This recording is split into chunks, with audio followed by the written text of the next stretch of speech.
So it's time for the homework. Yay. Sorry, I should try and muscle up some actual enthusiasm around this. Put it in your homework diary. So. Yeah.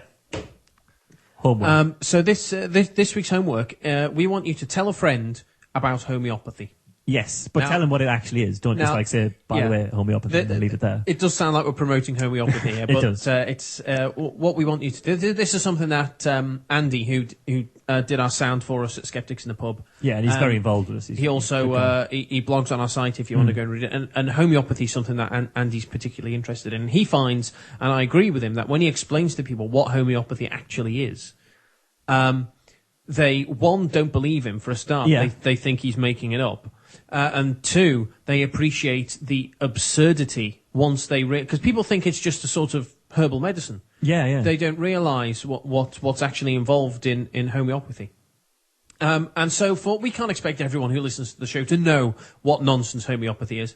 So we're going to very briefly take you through, in the classic Skeptics with a K style, the history of homeopathy. So homeopathy was invented by a German doctor called Samuel Hahnemann in the late 18th and early 19th centuries. Hahnemann was working on the German translation of William Cullen's Materia Medica when he ingested some cinchona bark to test his hypothesis that cinchona bark helped treat malaria by virtue of its effect of strengthening the stomach. So after ingesting the bark, he suffered with fever, shivering, and joint pain, which are similar symptoms to the early signs of malaria. From this experiment, Hahnemann concluded that like cures like, as if the human body won't tolerate two agents causing the same set of symptoms within the body. He reasoned that taking a substance which causes those symptoms in healthy individuals would therefore cure whatever ailment afflicted those who were suffering with those symptoms. Hahnemann named this the law of similars, although it actually has no real-world scientific basis. No, it's utter nonsense.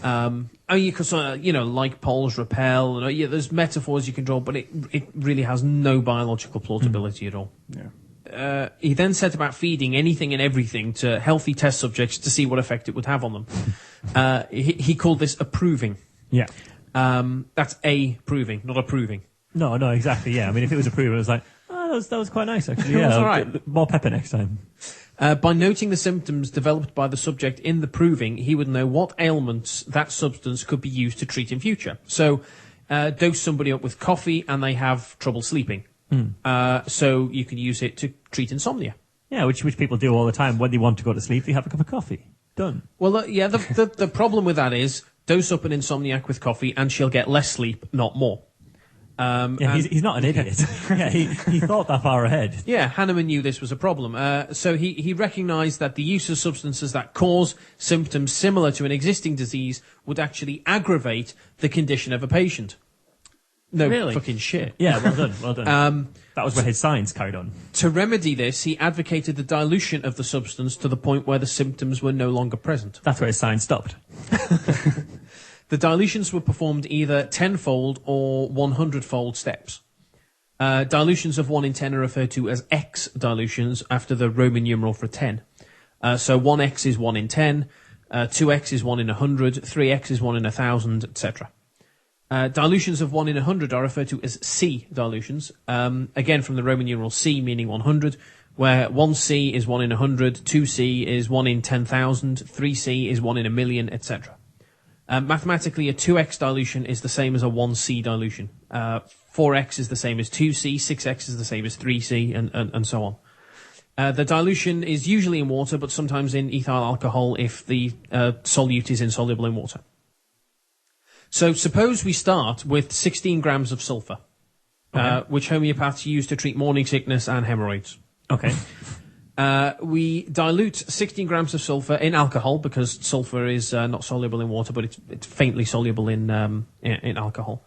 Avogadro's number tells us that we have 6 times 10 to the power of 23 atoms of sulfur in that solution. That's 6 followed by 23 zeros of atoms of sulfur in that solution. So we take 1 milliliter of that solution and dilute that in 99 milliliters of water. We now have a 1C solution of sulfur.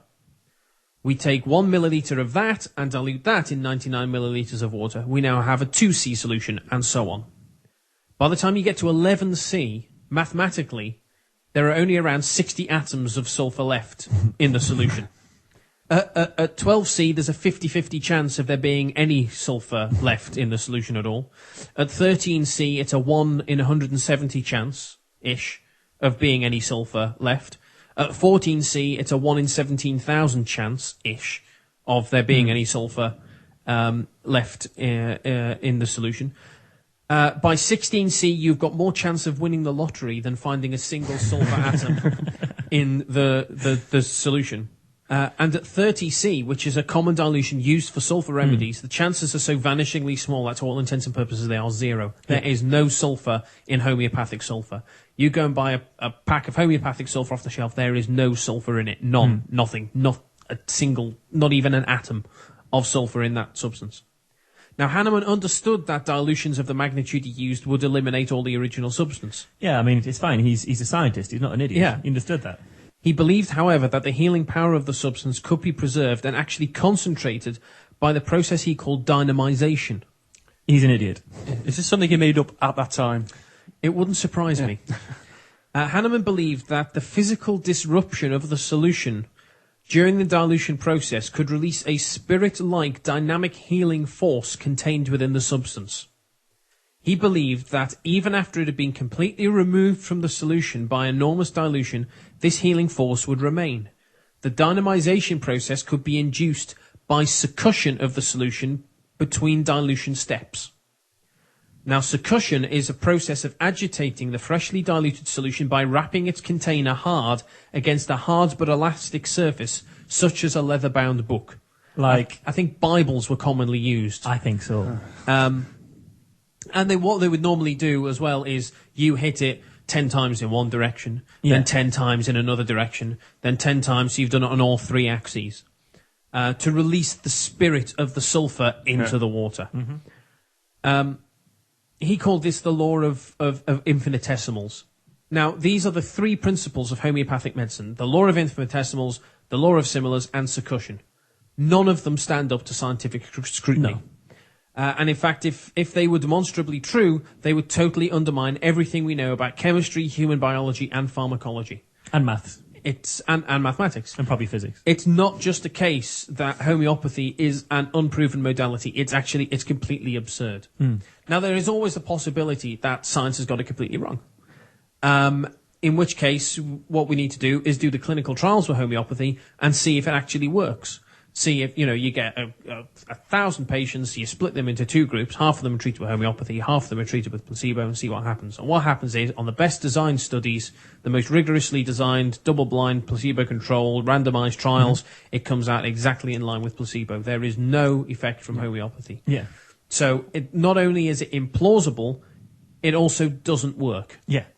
So now you know what homeopathy is. You can go out, you can explain it to your friends. Tell a friend, tell a non-skeptical friend, explain to them what homeopathy is.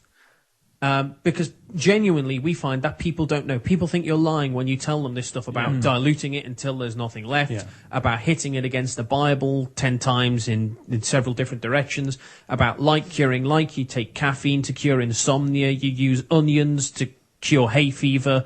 It's really absurd, and when people nonsense.